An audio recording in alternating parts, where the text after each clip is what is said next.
Hey everyone, Alex here, and since I am a very professional YouTuber, I didn't record yesterday for the arm wrestling grind. So I'll treat you to something different. You're gonna see my Tuesday training day instead. This is a one-time thing, but let's get straight into it. First off, hammer curls. I've been progressing on these for about 2 months now, and I will go over how much weight I have added in just a minute. Remember when people were saying that hammer curls are a bad exercise to grow your arms? If anyone ever says that, you can guarantee they don't know anything about arm training.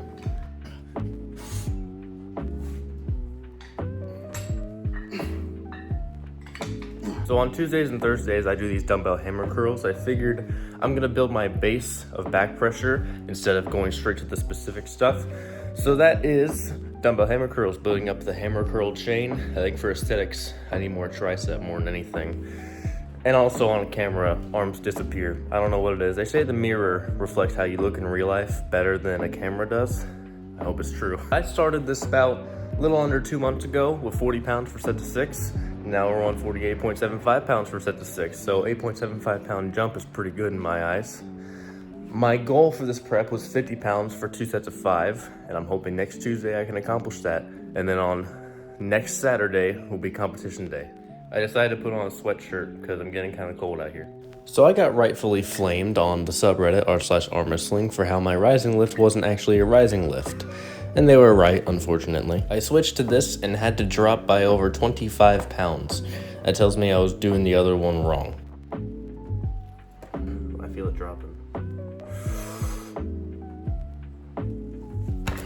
Nobody cares about the left arm, come on now. Yeah, my form isn't perfect. My riser is dumping a little bit, and especially towards the end of my right arm, my form starts to break down a little bit, start to drop more and more. For some reason on that last rep, it stayed tight. I don't get it sometimes.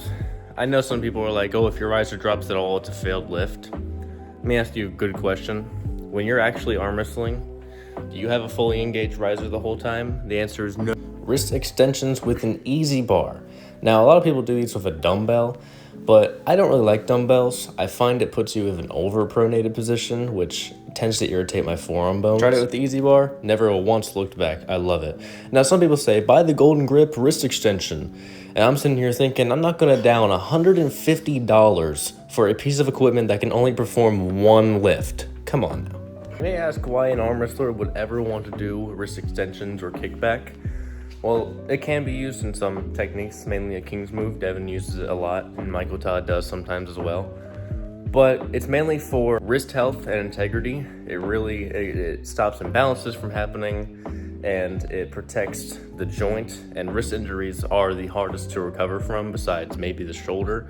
So I would like to avoid those when I'm doing these. Also, it helps with rising, because rising, from what I understand, it is a combination of your flexors and extensors working together to create rising. So that makes it worth it for me. And also, if you get them really well developed, you get these kind of like, well, you can't see, but they kind of look like little springs in your forearms when you flex. It's pretty cool. This is what I do on Tuesdays and Thursdays.